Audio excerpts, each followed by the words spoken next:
예, 안녕하세요. 부세알람의 10분 세금 이야기입니다. 예, 이번 시간에는 그 국민임대주택 관련된 내용을 좀 알아보겠습니다. 예, 공공에서 제공하는 이제 아파트는 뭐 이렇게 몇 가지 있는데, 그 중에 이제 좀 많이들 좀 접하시는 게, 공공임대 얘기 많이 들어보셨고, 공공분양. 그렇죠? 그리고 이제 또 국민임대가 있습니다. 예, 국민임대도 지금 많이 좀 요즘 관심이 높고요. 일단 그 공공임대는 그 분양전환 임대주택이라고 들어보셨죠? 나중에 5년이나 10년 뒤 이 분양전환 되는 거를 공공임대로 보시면 됩니다. 이번 시간에는 예, 국민임대 좀 이렇게 그 자격이나 이런 거, 그 조건, 이거에 대해서 좀 개괄적으로 한번 좀 말씀을 드리도록 하겠습니다. 일단 저기 국민임대 아파트 같은 경우는 이제 국민임대라고 보통 이렇게 얘기를 하는데요. 이제 보통 이렇게 나옵니다. 근데 이제 이런 공고문을 보면은 많이 헷갈리세요. 이게 무슨 얘기인지. 실제로 이게 지금 뒤에 이제 가보시면 알겠지만은, 좀 처음 접하시면 이 내용도 되게 좀 어려워요. 그래서 제가 이제 그 포인트만 좀 일단 알려드리겠습니다. 보통 이런 이제 공고문이 나오게 되면은 이제 공급 일정인 이런 식으로 나옵니다. 그래서 제가 예를 한번 좀 가져온 거예요. 그래서 보통 국민임대 아파트는 50제곱미터 미만, 50제곱미터 이상 이렇게 이제 좀 나뉘는데 거의 대부분 50제곱미터 미만이 많이 나옵니다. 그래서 제가 일단 그런 쪽으로 먼저 좀 다룰 거고요.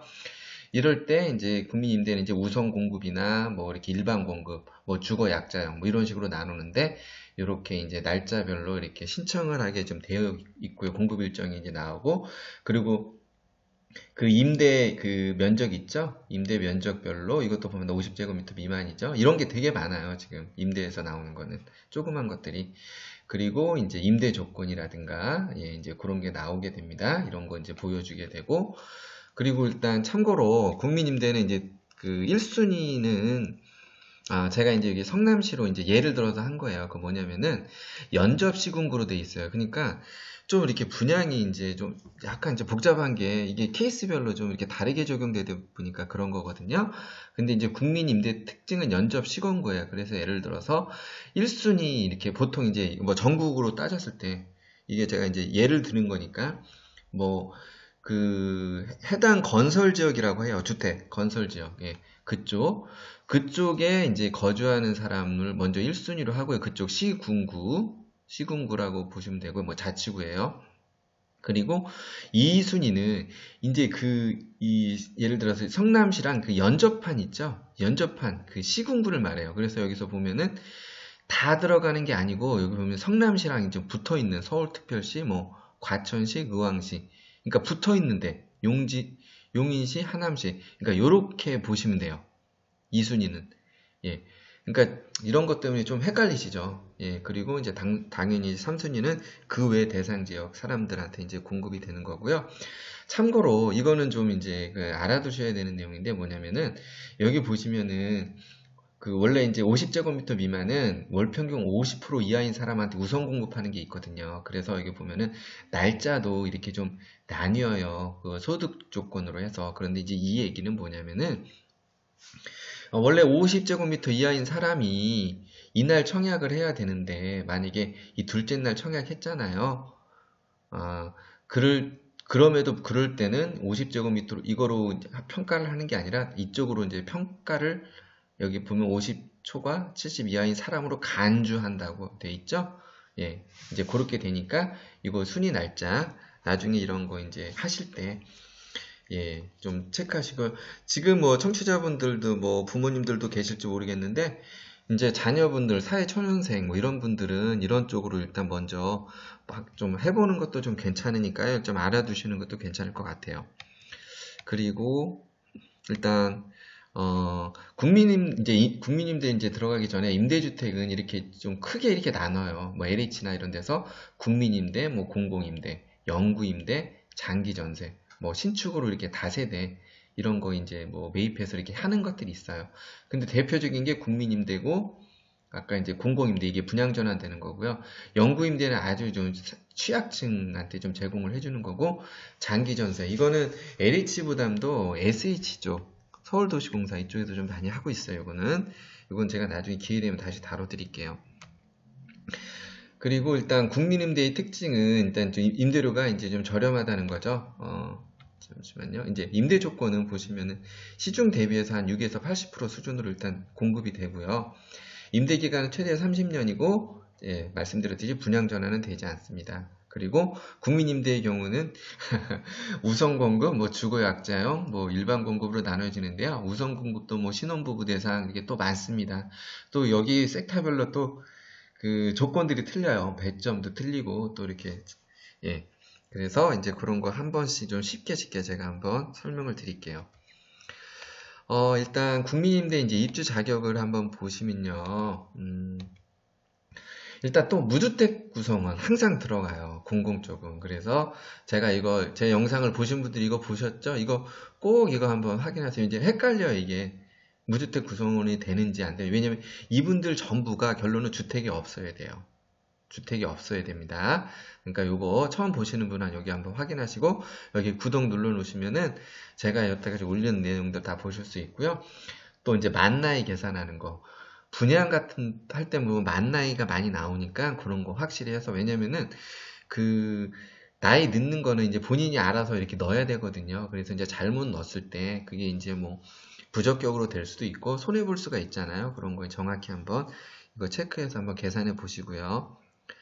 그리고 일단 원칙은 19세 만 19세 이상이 해야 되는데 이제 이런 내용이 있어요. 19세 미만도 한다. 그 조건은 뭐 자녀가 있는 미성년 세대주라든가 직계존속이 뭐 사망해서 어쨌든 그 형제자매 부용하는, 그러니까 미성년 세대주에 한해서 뭐 이런 세대주에 한해서는 만 19세 미만이라도 공급 자격을 주겠다는 겁니다. 그리고 이제 중요한 거 입주 자격이죠. 예. 입주 자격이 좀 까다롭습니다. 좀 해석하기도 그렇고. 참고로, 이제 그 소득 및 자산 기준을 만족해야 돼요. 우리 국민임대는. 공공 성격이 다 그래요. 공공 분양도 그렇고, 공공 임대도 그렇고. 자, 이게 이제 원래 2월 정도까지는 작년도 거였는데 이제 이게 18년도 기준으로 나온 거예요. 약간 금액이 좀 올라갔어요. 이게 뭐냐면은 이게 70% 기준이에요. 잠깐만요. 이걸 보여드릴게요. 이게 보면은 이제 이게 원래 3인 이하일 때 작년도에 적용했던 거는 2017년도 거거든요.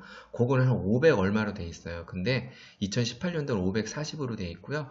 이 100%가 이 금액이거든요. 여기다가 곱하기 70%를 하면 요 금액이 나올 거예요. 예.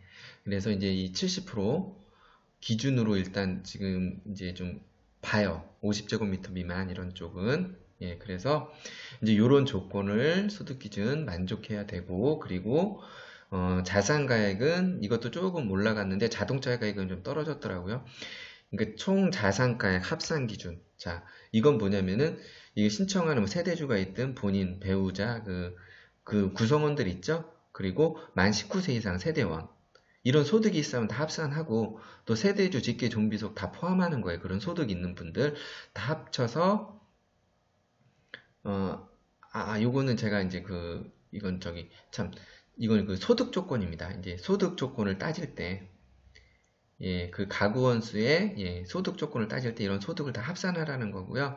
그리고 지금 이거 뒤에 제가 이거 좀 간단히 언급을 해드릴 거예요. 이거는 자산은 이렇게 금융자산, 뭐 부동산 뭐 이런 거 있어요. 이게 2억 8천만 원 이하여야 되는 거예요. 그리고 자동차 가액이 있으면은 자동차 가액은 2,499만 원 이하여야 된다. 예, 이 조건이고요. 이게 보면은 신혼부부 이제 우선 공급할 때 신혼부부 공급하는 게 있는데 예비 신혼부부의 경우에는 일단 주택 소유라든가 총자산 그런 소득 기준을 이제 혼인으로 구성할 이제 세대를 예, 기준으로 보겠다. 뭐 이 내용입니다. 그리고 일단 자산 기준 앞에 나왔었죠? 이제 올랐습니다. 2억 8천인데 요거는 이제 뭐 그렇게 돼 있어요. 뭐 사회 보장 뭐 정보 시스템이라고 뭐 이제 거기서 통해서 이제 하는데 뒤에 이제 말씀드릴게요. 뒤에 내용 제가 약간 언급을 할 거예요. 그리고 이제 이 자산은 합산은 이렇게 부동산 자산, 공시지가 기준으로 합니다. 금융자산, 또 뭐 기타 자산, 이걸 또 나열하고 있어요. 자동차 가액. 이걸 다 합산하고 또 부채. 거기서 이제 부채는 내 자산이 아니죠. 이거 빼준 금액이 2억 8천만 원 이하여야 된다는 거고요. 참고로 이제 자동차 가액은 만약에 2,499만 원 이하여야 된다. 그런데 이럴 경우가 있겠죠. 가정에 2대가 있을 수도 있거든요. 3대가 있을 수도 있고요. 예, 그럴 경우에는 이 기준을 합하는 게 아니라 그 가장 높은 자동차 가액으로 하는 거예요. 예, 그걸 기준으로 판단을 하고 단 1개, 2개, 3개 있죠. 이 자동차, 이 자산 합산하는 기준에는 들어갑니다. 예, 그리고 이제 소득 자산 정보 있죠. 아까 여기 사회보장 정보 시스템 통해서 이제 정보 조회한다고 그랬는데, 예, 일단 그래서 여기서 이제 국가기관에서 여러 가지 그 정보들을 이제 조회가 이제 될 수 있는 것 같아요. 그래서 이제 이게 그 조회가 안 될 때는 이제 증빙 서류를 제출하라는 거고요. 예. 그래서 요거는 아마 이제 공고 나오고 하면 그 사업 주체 쪽에 좀 확인하면서 본인 거 이제 할 필요가 있을 것 같아요. 그리고 참고로 여기 부채 있죠? 부채의 이제 상정 시점은 입주자 공고일 기준이라는 거죠. 왜냐면은 그 나중에 공고일 지나서 부채를 더 늘릴 수가 있잖아요. 그래서 이제 공고일 기준으로 판단한다 하니까 이런 것도 어떻게 보면 포인트로 보고 부채를 일단 일부러 뭐 늘릴 필요는 없겠지만은 이제 요거 맞춰야 되니까 예, 그거 참고하시고 그리고 금융자산 같은 경우는 이제 이쪽에서 이제 조사하는 날이 있나 봐요. 이제 그런 데 기준으로 하겠다. 뭐 이렇게 얘기를 하는 겁니다. 그리고 이제 가장 또 이제 기본 확인 사항은 일단 뭐 예, 이건 뭐 일반적인 내용이에요. 일단 부적격 당첨자라는 건데 여러 개 보유 기준, 뭐 소유 기준 이거 다 그 제출을 하다든가 이제 해야 되는데 그 제출을 하지 않거나 또 이제 그 사실과 틀릴 경우에는 계약이 취소되거나 그리고 향후 계약 갱신 때도 갱신이 안 된다 이 얘기입니다. 여기는 이제 보통 여기 청약 여기 자격이라고 여기 입주 자격이라고 해요. 임대 아파트이기 때문에 그리고 원칙은 이제 세대 1주택 구성원 전원입니다. 그러니까 1주택을 신청해야 된다는 거예요. 그러니까 중복 신청할 때는 전부 무효 처리하겠다는 거고요. 참고로 여기 또 특징은 국민임대는 단독 세대주 있죠. 한 분이잖아요. 이럴 때는 이제 전용 면적 40제곱미터 이하만 이제 신청하도록 돼 있습니다. 단독 세대주일 경우는. 근데 예외 조항이 좀 몇 개 있는데 그 중에 좀 대표적인 것이 이제 임신 중인 단독 세대주는 40제곱미터 초과도 신청이 가능하다는 거고요. 그리고 뭐 중증 장애인들 뭐 이런 좀 단독 세대주도 40제곱미터 이제 초과까지 가능한데 이제 전용 면적 50제곱미터 미만까지 신청 가능하다 이렇게 보면 돼요. 근데 대부분 국민임대가 50제곱미터 미만으로 거의 대부분 나와요. 이렇게 보시면 되고 그리고 일단 예, 이거 한번 봐야죠. 자, 50제곱미터 미만 이제 공급할 때 이제 이거는 이제 규칙이에요. 우선 공급은 누구냐면은 월 평균 소득의 50% 이하인 세대. 제가 앞에 그 소득 해놓은 거 있죠? 예, 이하인 세대한테 우선 공급을 해요. 그리고 다 공급한 다음에 남은 주택이 혹시라도 있으면은 그 뒤에 이제 월 평균 소득 50제곱미터 초과하거나 70제곱미터 이하 세대한테 이제 공급을 하고요. 참고로 여기서는 청약 통장은 필요 없습니다. 이런 조건이기 때문에. 그런데 여기서 또 경쟁을 하게 되면은 청약점 또 배점 점수에는 또 청약 통장 점수가 들어가요. 예, 그건 참고로 알아두시고 만약에 이제 전용 50제곱미터 이상이다 이럴 때 1순위는 어떻게 여기는 그 청약 통장이 있어야 돼요. 여기 제가 주택청약 종합저축이라고 그랬는데 이거 말고 이제 청약저축 있죠? 요즘은 이제 청년우대형도 나오잖아요. 청약저축 이제 그런 거 가입해서 24회 이상 납입한 사람이고요. 2순위는 이런 주택청약 종합저축이나 이런 거 아까 청약저축 가입해서 6회 이상 납입한 사람이 됩니다. 3순위는 이제 그 외에 사람이 해당되겠고요. 그리고 이제 여기서 볼 때 이제 제가 지금 말씀드리는 게 일반적인 내용을 쫙 좀 나열을 해드린 거예요. 기본 조건 알아야 될 내용. 국민 임대는 이렇게 우선 공급하는 게 있어요. 여기 보시면은 사업 뭐 철거민들, 장애인, 뭐 세 자녀 이상 가구, 국가유공자, 영구 임대주택 입주자, 비닐 간이공작물, 뭐 거주자, 또 신혼부부도 이 중에 또 해당이 되는데 이제 왜냐면 별도로 뺀 건 또 신혼부부도 우선 공급이긴 한데 걔는 또 별도로 또 계산하는 게 있어서 예, 또 그렇게 하고요. 또 이제 일반 공급분이 있어요. 예, 일반 공급 있고 일반 공급에 또 이제 배점 기준이 있고요. 그리고 또 일반 공급 경쟁 시 이제 선정하는 또 기준이 또 있고, 주거 약자용이라고 또 이렇게 공급하는 게 있어요. 거기에 또 배점 기준이 있고, 주거 약자용 또 경쟁 시 선정 기준이 있고, 이게 다 좀 틀리다는 거죠, 서로. 예, 이제 원래는 이제 본인 것만 하면 되는데, 저는 이제 여러분들 이제 말씀을 드려야 되니까, 이제 이런 내용들, 그리고 여기에 또 이제 이럴 때 이제 부양가족 범위, 왜냐면 점수에 부양가족 점수가 좀 들어가거든요.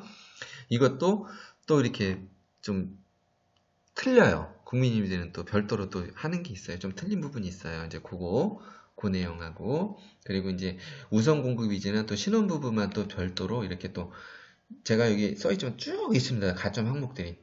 또 이렇게 가점 항목들 이렇게 좀 나열이 됩니다. 제가 이제 이런 거는 이게 지금 다 한 번에 그러고 이렇게 섹타별로 제가 한번 별도로 한번 이제 그런 기준들하고 이런 것들을 좀 좀 복잡하긴 하지만 좀 가급적 제가 이해가 쉽도록 준비하시는데 도움 되도록 제가 좀 이해가 쉽도록 좀 해드릴게요. 이렇게 이건 섹타별로 제가 이거 나눠서 해드리고요. 그리고 참고로 제가 별도로 이제 이런 부분이 있어요. 당첨이 되잖아요. 근데 당첨되고 나서 이제 무주택 조건을 유지한다든가, 그리고 요즘 이제 분양권도 주택으로 간주하기 때문에 분양권도 당첨이 되면 이제 주택 소유로 되는데, 이제 그런 거 이제 어떻게 하면 피할 수 있는지 이제 그거, 그리고 당첨됐을 때 그냥 우스갯소리로 쫓겨나지 않으려면은 어떻게 해야 어떤 조건을 만족해야 되는지, 예, 그런 거에 대해서는 제가 이거 좀 한번 이제 별도로 다뤄드릴게요. 예, 이번 시간에는 국민임대 이제 관련된 내용을 좀 다뤄드렸고요. 일반적인 내용은 이거는 이제 세부적으로 또 이제 들어가야 되고, 일단 공공 분양, 그 내용도 제가 같이 진행하고, 공공 임대도 같이 진행을 좀 해드리도록 하겠습니다. 왜냐면은 이런 부분들은 지금 솔직히 좀 많이 복잡해서 많이 좀 이렇게 알 수 있는 방법들이 없거든요. 공고문을 봐도 좀 헷갈리기 때문에 그런 내용은 제가 좀 정리를 해드릴게요. 예, 이번 시간은 여기까지고요. 예, 우리 뭐 새로 오신 분들 한번 구독 눌러주시면은 제가 그동안 올린 내용, 세금 관련 내용들 다 알기 쉽게 좀 제가 말씀을 드려놨으니까 많이 좀 도움이 될 거예요. 예. 이상으로 이번 시간에는 국민임대 이거는 뭐 입주 자격이라고 하죠. 국민임대 관련된 내용을 한번 개괄적으로 알아봤습니다. 세부적인 내용은 제가 별도로 다시 한번 다뤄드리도록 하겠습니다. 지금까지 부세알람의 10분 세금 이야기였습니다.